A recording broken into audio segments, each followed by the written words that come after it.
A Bradesco Esportes FM apresenta O Negócio é Esporte, um bate-papo sobre o marketing esportivo, com Sérgio Carvalho e Alexandre Caralta.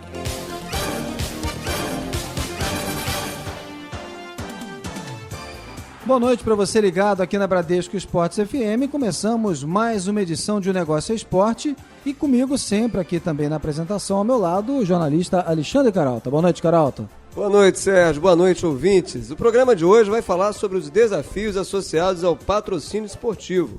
Por um lado, esse mercado movimentou no Brasil cerca de 3 bilhões de reais em 2013 e deve crescer aí uma média de 10% ao ano até 2016. Caralta, mas por outro lado, investidores ainda buscam modelos mais maduros e confiáveis.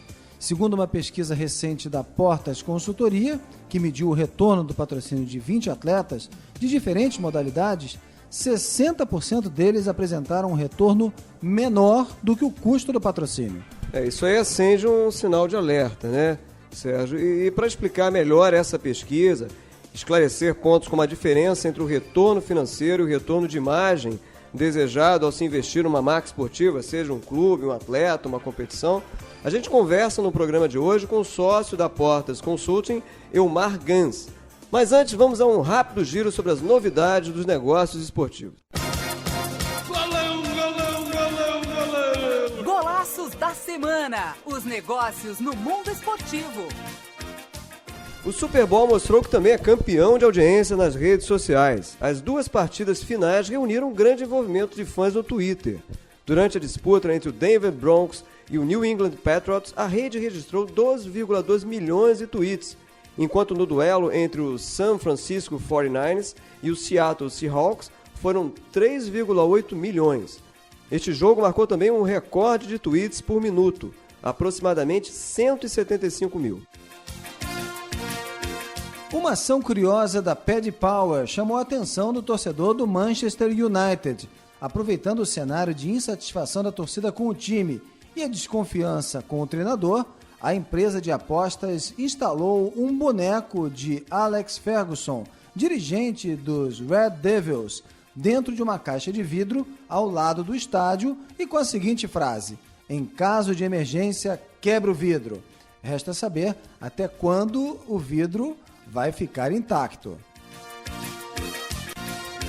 O Cruzeiro foi premiado pela Ambev como o clube mais ativo do movimento por um futebol melhor e ganhou um aplicativo para potencializar esse negócio. Batizado de Embaixadores Cruzeiro, a novidade desafia os associados a criar uma rede própria de amigos. Quanto maior o círculo, melhores os prêmios oferecidos aos embaixadores. As premiações vão desde camisas autografadas até a oportunidade de batizar com o nome do sócio um dos campos da Toca da Raposa 2, o centro de treinamento do Cruzeiro. O Barcelona sempre fez de tudo para manter a proximidade com o torcedor em vida e agora também na morte. É que o clube catalão começou a construção do seu memorial, que vai receber as cinzas de torcedores que desejam ser imortalizados nas dependências do clube. O serviço vai custar o equivalente em euros a R$ 5.000 e R$ 19.500. E os sócios vão ter preços diferenciados. Com MBA pela Universidade de Munique e PhD em Administração de Negócios pela WHU Otto Bensheim School of Management na Alemanha, Elmar Gans é há 2 anos sócio da Portas Consulting, empresa de consultoria esportiva. Elmar já trabalhou como gerente sênior na McKinsey e como editor de futebol em um jornal de Munique, na Alemanha. Elmar, boa noite, é um prazer receber você aqui em mais uma edição de O Negócio é Esporte. Boa noite. Boa noite, Sérgio. Boa noite, Caralto. Prazer meu estar com vocês hoje à noite. Muito bem, Elmar. Eu dou aqui o pontapé inicial no nosso bate-papo, lembrando uma pesquisa aí recente da Portas, em que foi avaliado o retorno de 20 atletas de diferentes modalidades, né? Concluiu-se que 60% deles deram, digamos assim, prejuízo para o patrocinador. Por que isso acontece? O que levou ou leva a essa grande incidência de retorno negativo? Muitas empresas partem para esses patrocínios de atletas, eu diria, de uma forma muito oportunista, né? eles recebem uma oferta para patrocinar esse atleta, e daí eles acham interessante, eles entram no patrocínio, mas isso não parte da estratégia da empresa, né? Não parte de um entendimento claro de que desafio de negócio especificamente a empresa quer trabalhar com esse patrocínio, mas parte realmente de uma oportunidade que depois a empresa tenta encaixar de alguma forma na estratégia dela. Então eu diria essa é a causa raiz que está por trás desse resultado da pesquisa. Você pode citar para a gente, Omar, algum caso emblemático ou surpreendente? Se a gente pensa num caso que é muito bem trabalhado aqui no Brasil, a gente pode pensar no bolo e açaí, né? Isso aí você tem realmente uma estratégia muito clara da empresa de ganhar visibilidade, ganhar a confiança de um público que tem alto interesse no produto, no açaí, que é o público de lutas que se interessa ou como praticante ou como audiência desse esporte. E daí você tem uma associação extremamente forte que eles criaram entre a marca e os atletas do UFC e o próprio evento UFC. Então esse eu diria seria um exemplo onde isso aconteceu de forma muito boa. E o outro lado, Elmar, assim, você disse que, quer dizer, não basta estar na vitrine, né? É importante que haja uma identificação entre, né, o patrocinado, né, e os valores, né, importantes para aquela marca, para que ela consiga se relacionar bem, cativar aí o torcedor ou o consumidor, né? E o outro lado, né, quando não há essa aderência, essa identificação, né? Você podia lembrar aí para a gente algum exemplo desse negativo agora?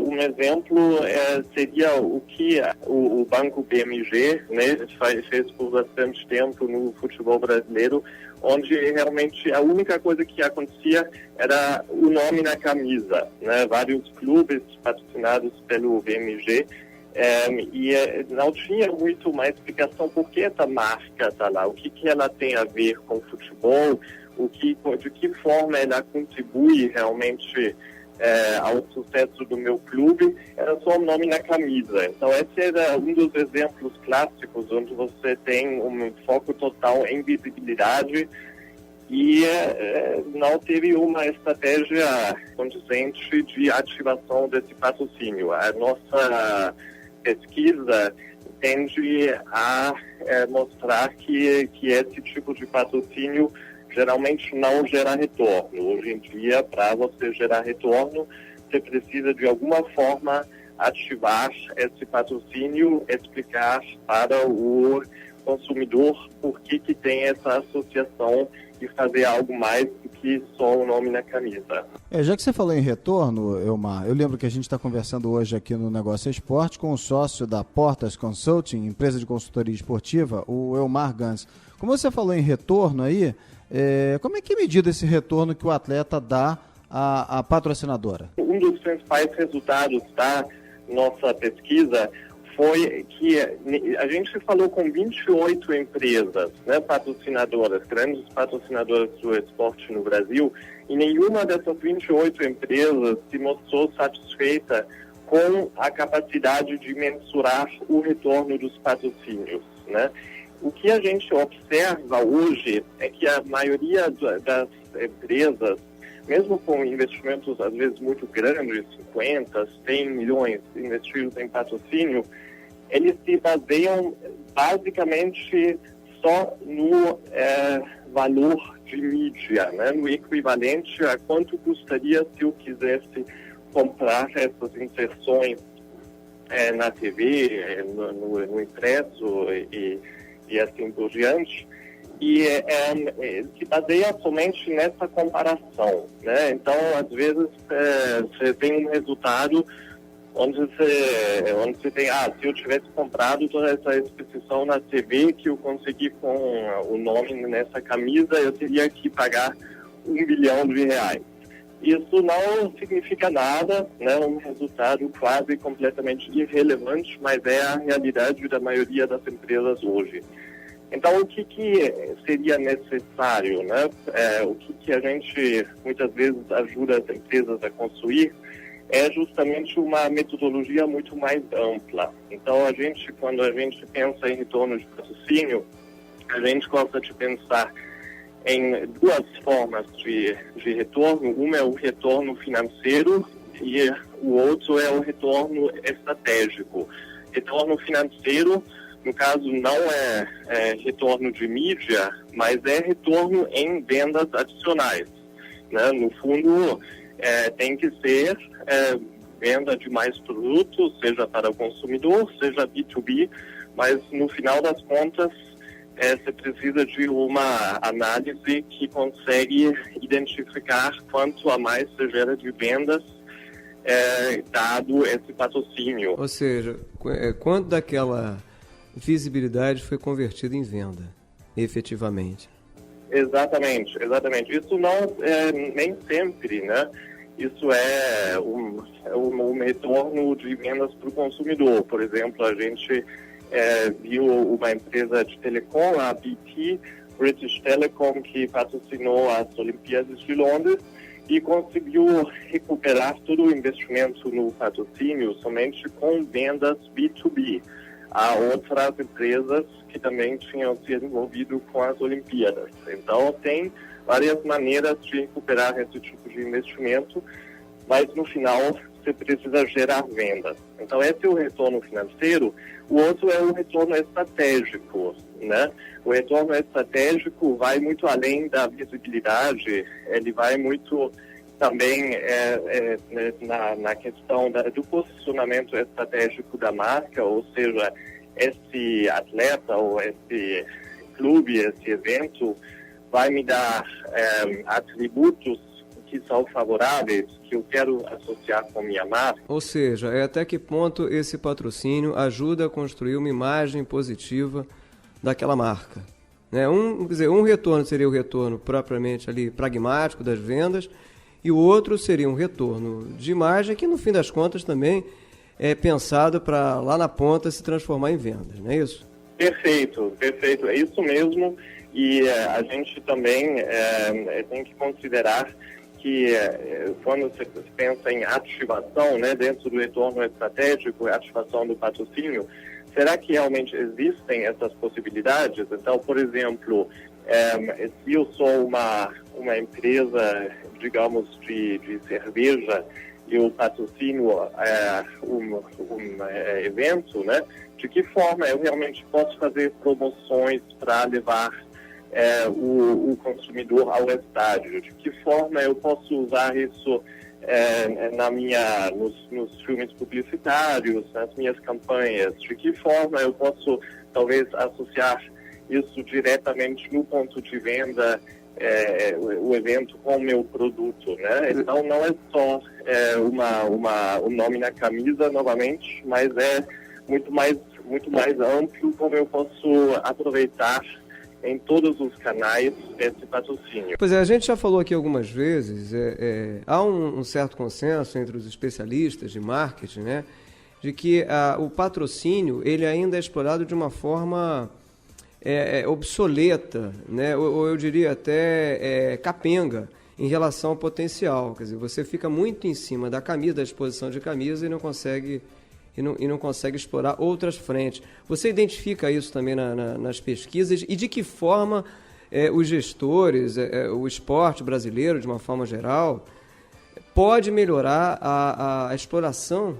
né, das suas marcas, a ativação das suas marcas? A primeira dica, ou o primeiro conselho básico que a gente sempre dá aos nossos clientes e que muitas vezes realmente um problema, de entender se com um patrocínio eu de fato atinjo somente os consumidores que são relevantes para mim, ou se eu atinjo muita gente que não tem nada a ver com o meu produto, não tem nem como comprar meu produto, né? Então, um exemplo disso é a Seara, né?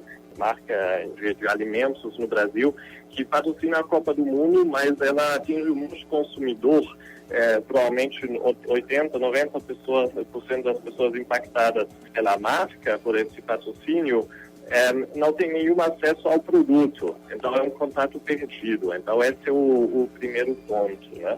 O segundo ponto é justamente essa questão de eu tentar contar uma história, ou tentar emocionalmente me identificar com a propriedade que eu estou patrocinando, né? Então, se a gente olha os patrocínios de futebol, a gente gosta muito do patrocínio que a Evonik, né, que é uma empresa alemã de química, faz com o Borussia Dortmund, né? A gente vê um patrocínio aí realmente de longo prazo. Eles conseguiram um laço emocional extremamente forte da torcida do clube, fizeram muitas ações com a torcida no estádio, junto aos jogadores mesmo. Então aí é um exemplo muito bem feito, um exemplo de um programa de ativação muito redondinho, onde realmente eu consigo ativar esse patrocínio e não ser só um nome que, no fundo, tá lá na camisa, mas não significa nada para mim como torcedor, e amanhã vai ser outro nome. A gente está falando de envolvimento, né? Nosso convidado dessa semana aqui no Negócio Esporte é o sócio da Portas Consulting, empresa de consultoria esportiva, o Elmar Gans. A gente está falando de envolvimento do público, né, com o produto. E quando a gente fala desse envolvimento hoje, a gente não pode deixar de fazer uma referência, Elmar, ao crescimento das redes sociais, justamente para melhorar essa relação entre a marca e o seu consumidor ou o seu fã. Até que ponto a participação dos atletas, dos esportistas, né, nas novas mídias, nessas chamadas mídias sociais, influencia no retorno que o atleta gera para as marcas? Influencia muito, principalmente para atletas. Isso é um ponto extremamente importante, porque realmente você consegue um acesso privilegiado, um acesso natural a muita gente, né? Se a gente olha os atletas, por exemplo, no Júnior Cigano ou os próprios jogadores de futebol, você tem milhões de seguidores desses atletas, né? E daí, se você entrar nessa comunicação que, de fato, é entre o atleta e os fãs dele, os seguidores dele, você naturalmente tem uma entrada muito mais natural, né, com esse público. Então, por isso é muito interessante e você consegue trabalhar isso muito bem. Que caso, assim, que exemplo você considera mais representativo, né, de exploração da rede social? Um exemplo que a gente gosta bastante é justamente o Júnior Cigano, o programa que ele está fazendo com os patrocinadores dele, que é principalmente a Nike e o TNT Energy Drink, né, onde a gente tem uma comunicação muito constante, muito simpática, muito natural do Júnior Cigano, sempre alavancando essas marcas, né? Então aí a gente tem um público muito grande atingido de uma forma muito positiva para as marcas, né? O que a gente, no caso das redes sociais, sempre tem que ter consciência, né? É que o que é muito interessante é conteúdo exclusivo, né? E quando você patrocina um atleta, você naturalmente pode gerar muito conteúdo de alta relevância para os seguidores, para os fãs desse atleta. Então, se você consegue, por exemplo, criar joguinhos, criar promoções específicas, promoções relâmpagos, ou então conteúdo exclusivo, por exemplo, no caso de um lutador antes e depois da luta, né? Esse tipo de coisa você consegue com um custo relativamente baixo nas redes sociais, e isso pode ser muito impactante, muito bom para reforçar esse laço entre a marca e o patrocínio. Muito bem, no Negócio Esporte de hoje a gente está conversando com o Elmar Gans, que é sócio da Portas Consulting, consultoria em marketing esportivo. A gente faz agora nosso primeiro intervalo e logo depois o Elmar vai explicar por que, né, o mercado esportivo, patrocínio esportivo, apesar dos problemas, continua crescendo aí a uma média de 10% ao ano e como é que isso pode ser explorado de uma forma melhor pelos gestores, tá? A gente faz nosso primeiro intervalo, é rapidinho, voltamos já já. Um pit stop, o Negócio é Esporte volta já, na Bradesco Esportes FM. Na Bradesco Esportes FM, o Negócio é Esporte, com Sérgio Carvalho e Alexandre Caralta. De volta aqui na Bradesco Esportes FM com o Negócio é Esporte. Eu lembro que você pode ouvir esse programa acessando a nossa página na internet. O nosso endereço é o www.onegocioesporte.com.br. O Negócio é Esporte, com 2 es.com.br. Você pode também seguir o nosso perfil no Twitter. O nosso endereço é o @onegocioesporte, @onegocioesporte. E pode também curtir a nossa fanpage no Facebook. Essa semana a gente está conversando aqui com o sócio da Portas Consulting, empresa de consultoria esportiva, Elmar Gans. A gente já vai continuar o nosso bate-papo com o Elmar, mas antes vamos a um giro pelas notícias do marketing esportivo. Circuito dos Negócios. Não perca o que vem por aí no marketing esportivo. O Museu Brasileiro do Futebol, no Mineirão, vai ser reaberto nesta semana com uma exposição que conta a história do futebol, da China Antiga até chegar ao Brasil. Mostra também a evolução do futebol em Minas. E nas salas interativas, o visitante pode gravar um vídeo que será veiculado na própria exposição.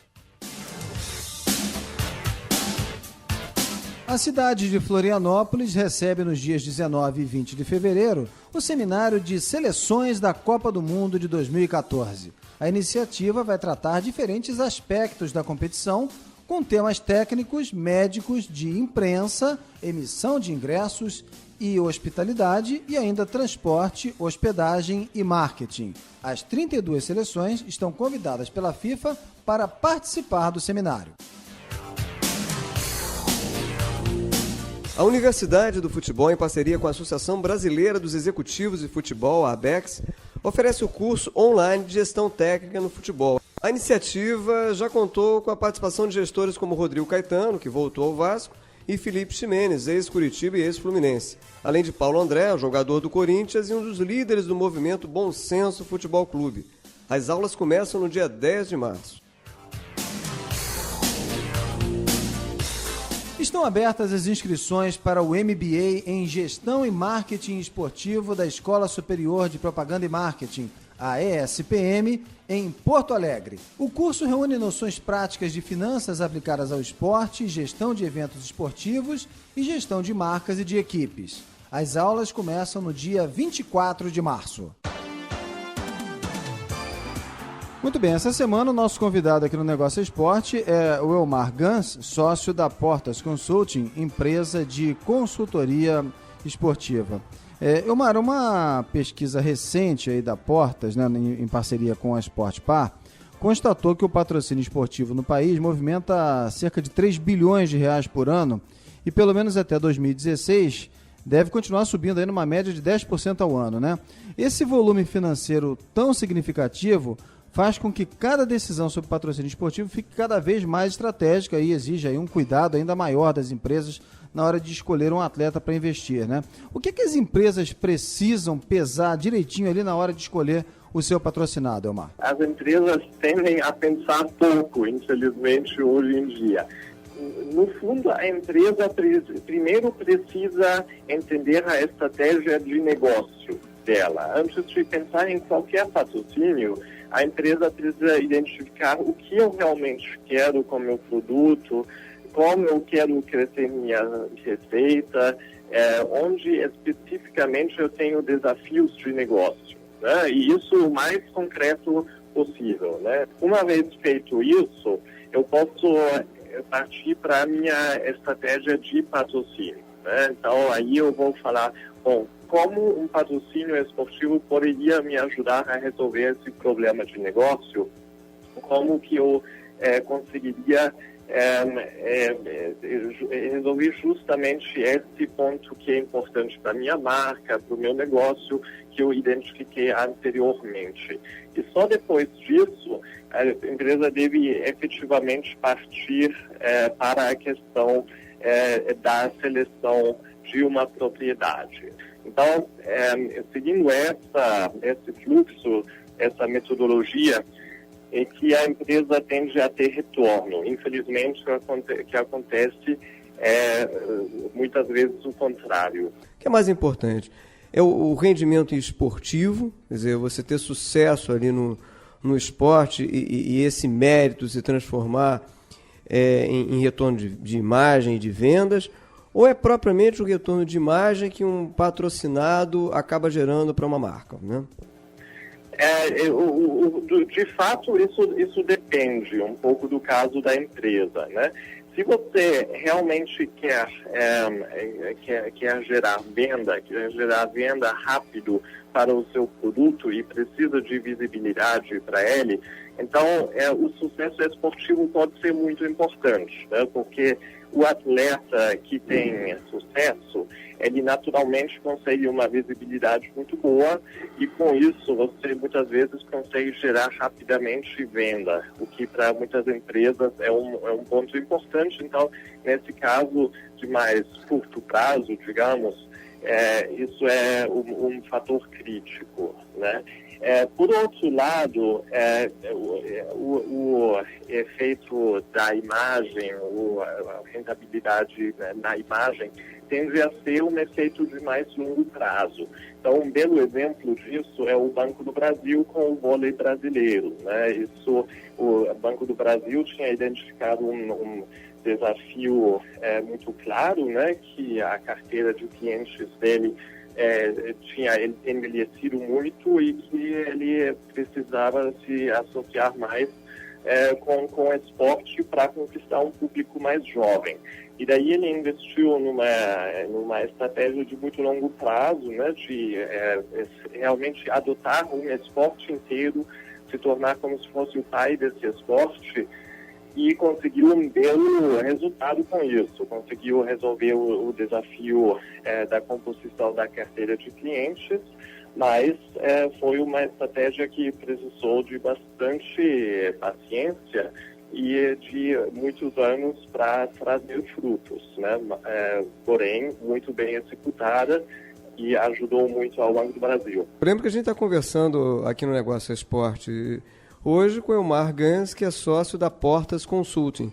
Tem vários casos em que o patrocínio ele mira diretamente num astro, né? No que a gente chama mais recentemente num embaixador, né? E o Neymar, né? O nosso Neymar, aqui voltando para o futebol, talvez seja o caso mais emblemático e recente, né? O jogador brasileiro que mais fatura com patrocínio, né? No ano passado, eu lembro, né, que ele arrematou aí, só com publicidade, cerca de 60 milhões de reais, né? Até que ponto, né, eu te pergunto, até que ponto a internacionalização desses jogadores, como o Neymar, né, ajuda, né, também a internacionalizar a marca e a captar mais patrocínio? Ajuda para determinados patrocinadores, né? Volta um pouco à questão, se você tem negócio em todas as praças onde esse jogador atua. Então, para uma Nike, por exemplo, o Neymar é prioridade número 1 e deve ser, né? A Nike fez isso muito bem, né? De identificar cedo que o Neymar vai ser o grande astro da geração dele e que tem que apostar quase tudo nele, né? E isso é fantástico para a Nike, porque agora, de medida que ele consegue se internacionalizar, que ele fica mais conhecido em outras praças, isso é muito positivo para a Nike, porque em todos os países que ele tem um retorno de imagem, que ele tem uma visibilidade, a Nike também tem negócio. E o fã do Neymar na China, tem acesso à chuteira da Nike, pode comprar a chuteira da Nike lá. Então, nesse caso, é muito bom. Agora, o que preocupa um pouco são outras patrocinadoras do Neymar, que tem negócio muito concentrado no Brasil, né? Então, nesse caso, eu até diria que a internacionalização do Neymar pode prejudicar um pouco o patrocinador, justamente porque o valor de patrocínio dele tende a aumentar, porque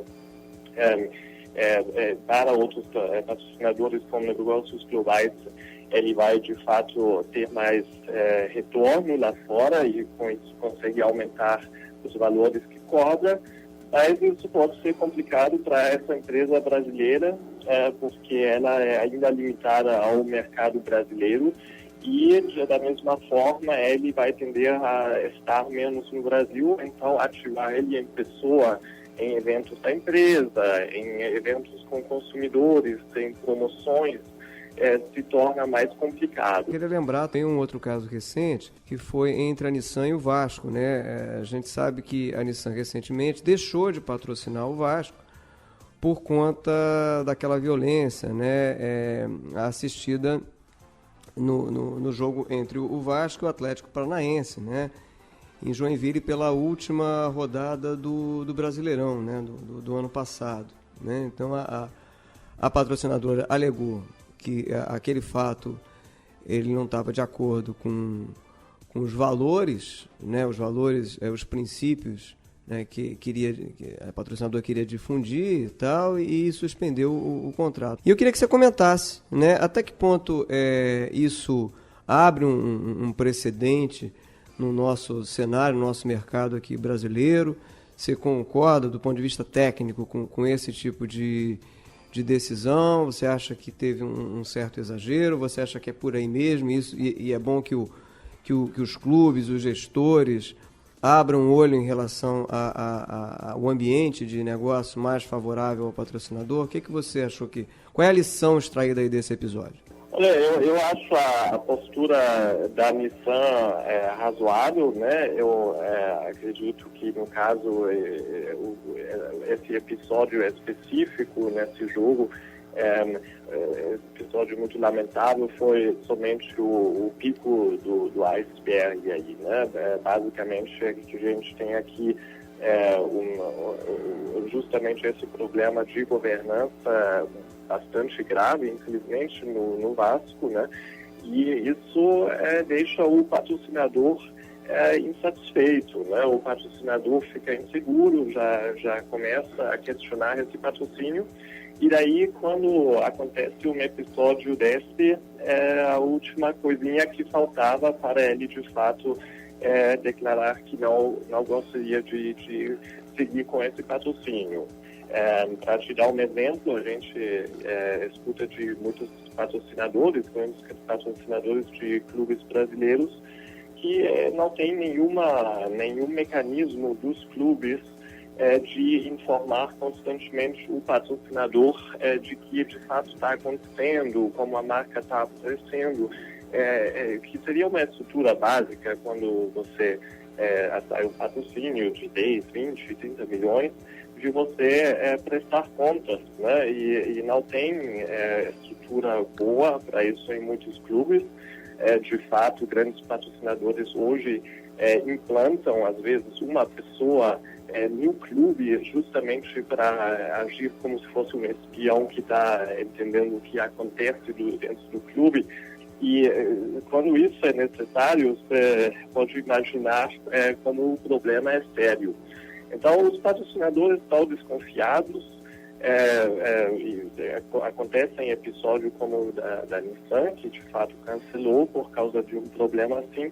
Eu acho isso saudável, eu acho bom esses problemas aparecerem de forma mais clara, para justamente levar um debate mais aberto, né? Como o futebol, os clubes de futebol devem se estruturar para melhor servir os patrocinadores e, com isso, no fundo, também conseguir aumentar os valores gradualmente e deixar todo o ambiente esportivo mais saudável no Brasil.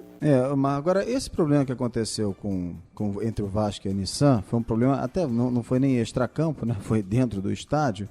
Agora, esse tipo de postura que às vezes gera algum tipo de problema na mídia, né, aparecendo na mídia, é mais comum com o atleta até, né, com os atletas individualmente, né? Essa conduta extracampo, né, ou extraquadra, isso acontece até mais com os atletas. Você acha que esse tipo de atitude afeta cada vez mais aí a captação de patrocínios? Olha, com certeza a empresa tem que olhar não somente o retorno, né, na hora de entrar no patrocínio, mas igualmente ela tem que considerar o risco, né? Então, a princípio, uma regra básica que a gente fala para os nossos clientes patrocinadores é sempre que você precisa, no contrato com um atleta, pensar em contratos de mais curto prazo do que você se associar, por exemplo, com um evento, ou com um campeonato, ou até com um clube, né? Porque você tem simplesmente um risco não só de sucesso esportivo, que pode flutuar bastante, né? Mas também justamente comportamental, né? Então o patrocinador ele precisa encontrar formas de lidar com esse tipo de risco, e uma maneira de tratar isso é você fazer contratos de mais curto prazo para não se prender a algo que daqui a um ano já pode ser de fato um peso, uma associação negativa para a sua marca, para a sua empresa. Uma outra forma é de diversificar um pouco, né? Então, se você, por exemplo, patrocina atletas de luta, talvez você queira optar por patrocinar 2 ou 3, porque se tem que cortar um por algum problema comportamental, você vai ter mais 2 que conseguem ainda manter a plataforma que você tem. E aí você mantém ali no mesmo segmento. A gente vai continuar esse bate-papo, a gente está conversando hoje aqui no Negócio Esporte com o sócio da Portas Consulting, empresa de consultoria esportiva, o Elmar Gans. A gente daqui a pouquinho volta aqui a conversar com o Elmar Gans, o nosso intervalo é rapidinho e a gente volta em um minutinho aqui no Negócio Esporte pela Bradesco Esportes FM. Até já. Um pit stop. O Negócio é Esporte volta já na Bradesco Esportes FM.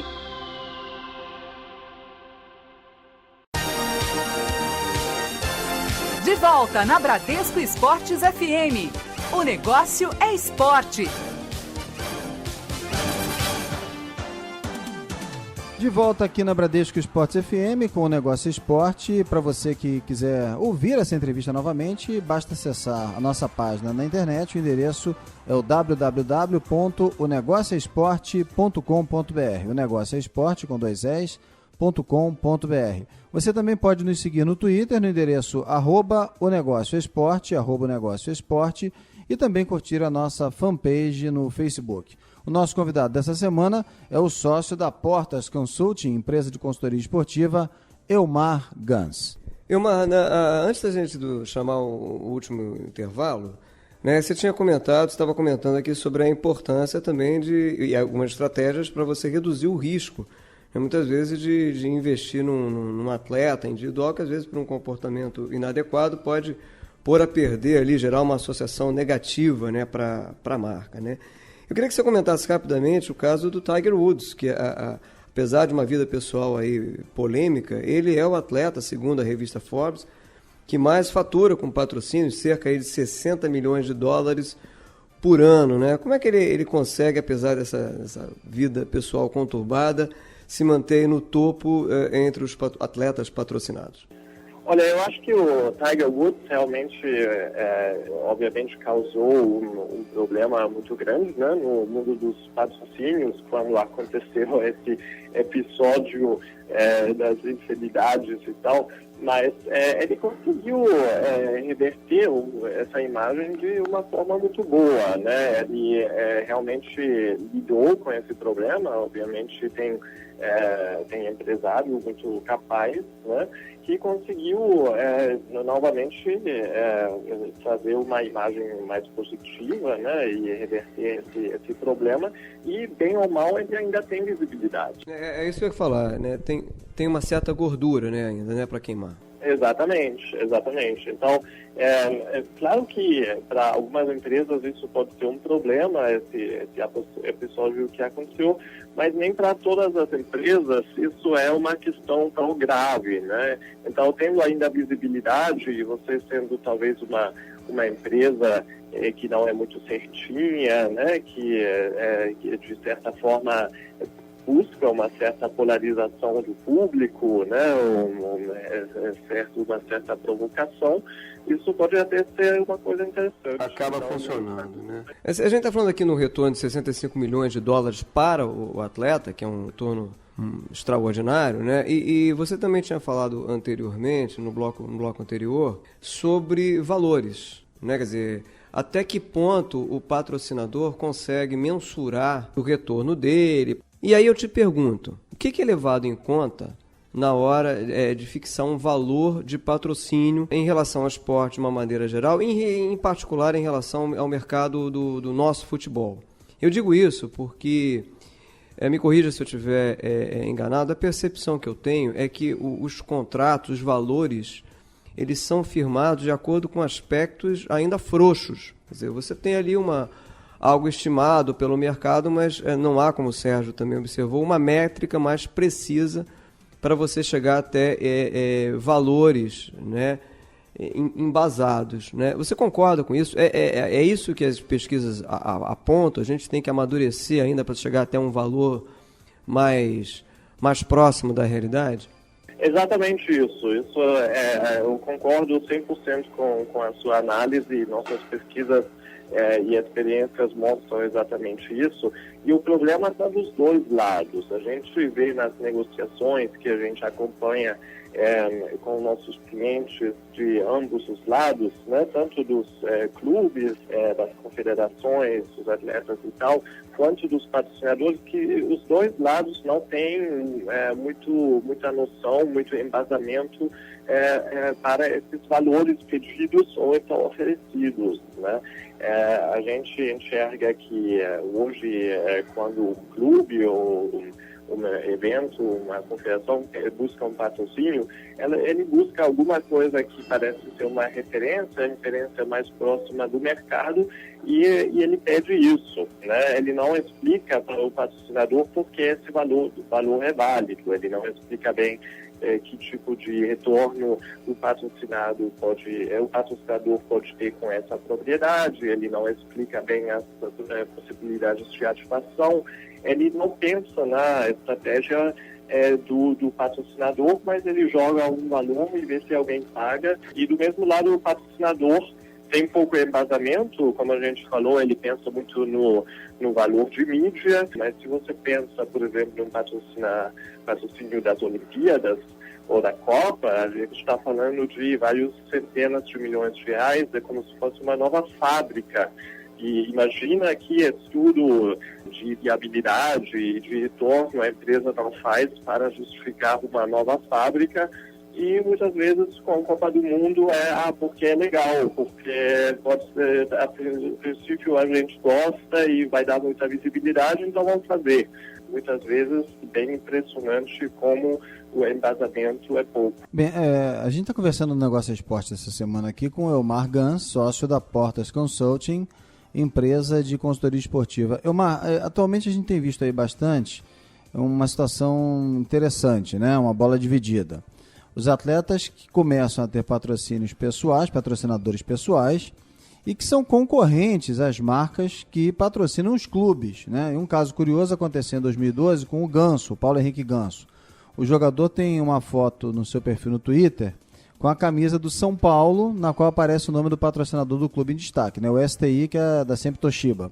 No entanto, a patrocinadora do atleta era a Samsung. Como é que essas marcas podem lidar com esse tipo de situação? Isso é realmente muito difícil. Isso é novamente um campo onde hoje não tem regras muito claras, né? Muitas vezes os próprios clubes deveriam deixar muito claro nos contratos com o jogador o que ele pode fazer e o que ele não pode fazer, né? E, inclusive, na contratação do jogador, fixar isso, né? Que não se pode buscar um patrocínio pessoal do atleta que vai diretamente contra um patrocinador do clube. Mas isso é uma possível saída. No fundo, é uma questão complicada. Você precisa, no fundo, de bom senso do jogador, bom senso dos patrocinadores, e isso ainda é uma questão muito difícil de se resolver, e a gente observa isso não só no Brasil, mas na Europa rola o mesmo tipo de problema. Então, isso é um problema constante. Acaba sendo uma emboscada, né, de certa forma. Elmar, mudando agora um pouco de assunto, é ano de Copa do Mundo, e logo depois, 2016, aí a gente vem com as Olimpíadas, né? Vocês, nas pesquisas que vocês fizeram recentemente, né, qual o impacto dessas grandes competições na captação de patrocinadores? O impacto é muito grande. O impacto é grande. A gente estima que hoje, no Brasil, a gente está falando anualmente de um mercado de 3 bilhões de reais em patrocínios, e aproximadamente metade disso a gente pode atribuir à Copa e às Olimpíadas, né? Então, o impacto é muito forte. Agora, eu tenho minhas dúvidas se a caída depois vai ser muito forte, né? Acredito que não seja só uma bolha, o que a gente observa com nossos clientes, por exemplo, na Inglaterra, depois das Olimpíadas, ou na África do Sul, depois da Copa lá. A gente percebeu que esses clientes que a gente ajudou com os patrocínios da Copa, das Olimpíadas, depois gostaram da experiência, acharam interessante do patrocínio esportivo e tentaram identificar outras propriedades esportivas para manter essa ligação com o esporte, que é uma estratégia muito razoável. Elmar, a Portas Consulting é uma das maiores consultorias esportivas do mundo, né? Eu queria que você comentasse algum caso curioso que vocês já descobriram, ou algum resultado inesperado nessas pesquisas. Olha, eu diria que um resultado que a gente achou muito interessante é que a gente viu uma correlação extremamente forte entre certas práticas de patrocínio e o retorno que as empresas conseguem obter com o patrocínio, né? E isso curiosamente, não só empresas grandes, mas também empresas pequenas. Então, se uma empresa pequena que não tem como investir em patrocínios de 100 milhões, 200 milhões, mas investe talvez uns 4, 5, 6 milhões por ano, se ela conseguisse estruturar bem, o que não é caro, para ter uma gestão apropriada desse patrocínio, ter uma estratégia boa, ter uma ativação muito bem planejada, ter uma mensuração de retorno constante, a empresa, mesmo investindo pouco, consegue um resultado muito positivo e um retorno grande. Isso nos surpreendeu um pouco, mas é um fato muito relevante para muitas empresas. Você quer dizer que há investimentos e há patrocínios para todo tipo, para todo tamanho de empresa? Exato. E ter uma gestão boa do patrocínio é acessível não só a empresas grandes, mas também a empresas menores com investimentos menores. Elmar, só para a gente finalizar, a gente não pode deixar de comentar aí, já que estamos falando de modelos de patrocínio, né? A gente não pode deixar de comentar esse caso pitoresco do Kobayashi, né? O piloto que comprou uma vaga no cockpit da equipe inglesa Caterham, né? Isso aí, o que você acha disso? Primeiro, até que ponto, né, o patrocínio pode, digamos assim, com perdão do trocadilho, atropelar o mérito esportivo, né? E segundo, como ele conseguiu essa verba a partir de uma vaquinha na internet, né, feita por fãs e tal, eu também queria saber se você acha que que esse tipo de modelo tem fôlego, né, no meio esportivo? Olha, é um caso muito interessante mesmo, né? Até se a gente pensa, Caralta, né, na história da Fórmula 1, essa história dos pay drivers, né, dos pilotos que pagam efetivamente para competir, para correr, tem uma tradição longa, né? Antigamente até teve várias equipes, mais notoriamente a Williams, que trocavam várias vezes durante o ano o piloto, que levou a mudanças das regras, né? Mas se a gente olha esse caso agora, eu acho esse caso, na verdade, muito legal, justamente porque os fãs do Kobayashi efetivamente bancaram essa participação dele na Caterham no ano que vem. Eles arrecadaram, só para o ouvinte ter uma ideia, eles arrecadaram aproximadamente 1 milhão de libras, né? O que dá algo próximo a 4 milhões de reais, né?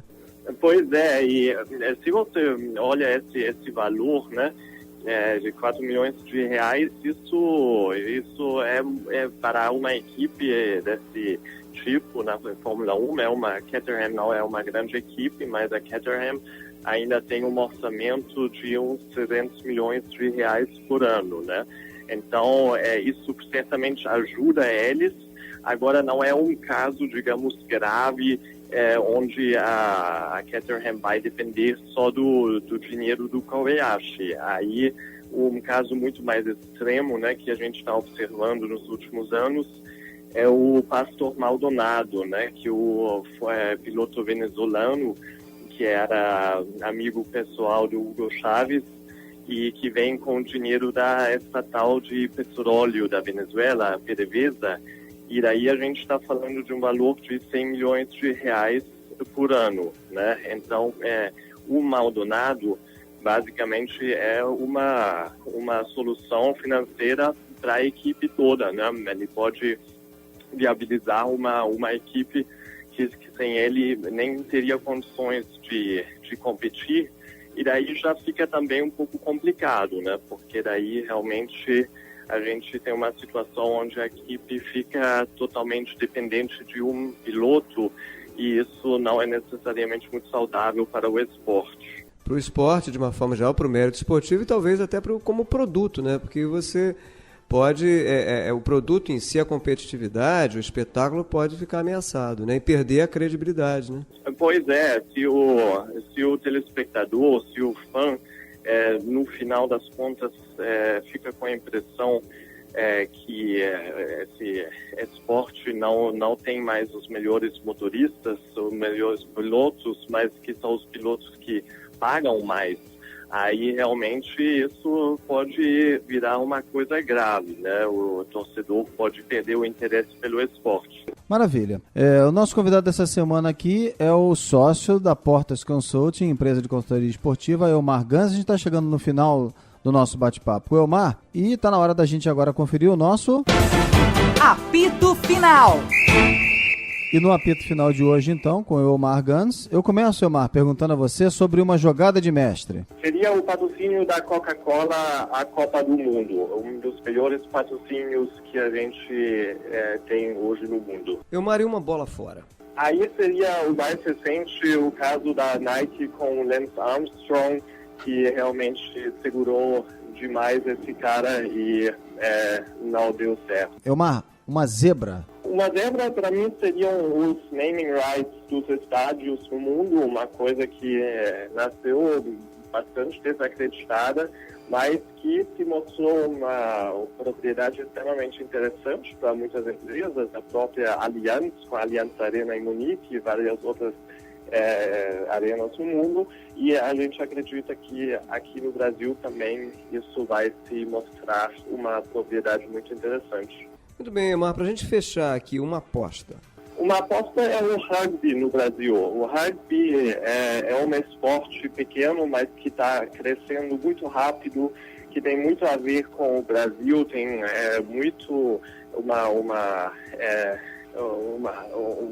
tem uma ligação muito boa com o que o brasileiro gosta.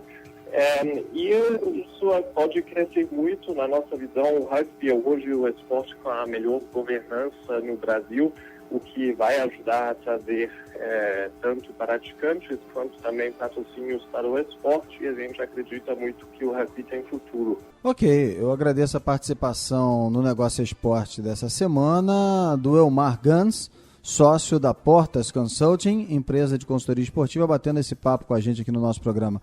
Elmar, mais uma vez, obrigado pela sua participação aqui e até uma próxima oportunidade, Elmar. Um abraço, hein? Obrigado, Sérgio. Obrigado, Carol. Muito bem, depois desse bate-papo com o Elmar Gans, falando sobre essa relação do patrocinador e do patrocinado, está na hora da nossa... Caixinha de surpresas. Toda semana, um destaque da história do mercado esportivo. Como a gente conversou hoje, entre outros pontos, sobre a importância crescente das redes sociais no relacionamento entre atleta e patrocinador, o Caixinha traz um comercial do jogador brasileiro campeão de seguidores no Twitter, o Kaká. Na propaganda, os amigos de Luca, filho do craque, mostram que preferem um pão com Nutella do que jogar bola com o Kaká. Veja você, vamos ouvir. Aqui, Cauã, sua Nutella. Gustavo, quer mais um pouquinho? Bom dia. Carol, quem são esses garotos? São os amiguinhos do Luca. O sonho deles era vir aqui em casa. Deixa comigo. Valeu, tio! Vamos jogar bola, galera!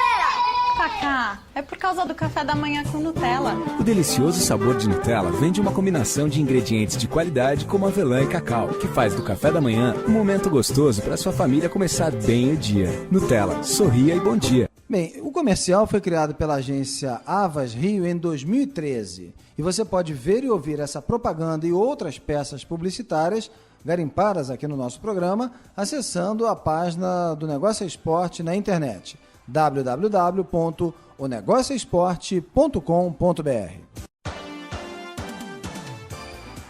E assim a gente encerra o Negócio Esporte dessa semana, que teve a produção e edição de Carol Farias. Um abraço e uma ótima semana a todos. A gente volta na próxima segunda, sempre às 10 da noite, aqui na Bradesco Esportes FM, com mais um bate-papo sobre o marketing esportivo. E você também pode ouvir a reprise desse programa no domingo, às 9 da noite. Uma ótima semana para você e até a próxima. Até lá. Na Bradesco Esportes FM, o negócio é esporte, com Sérgio Carvalho e Alexandre Caralta.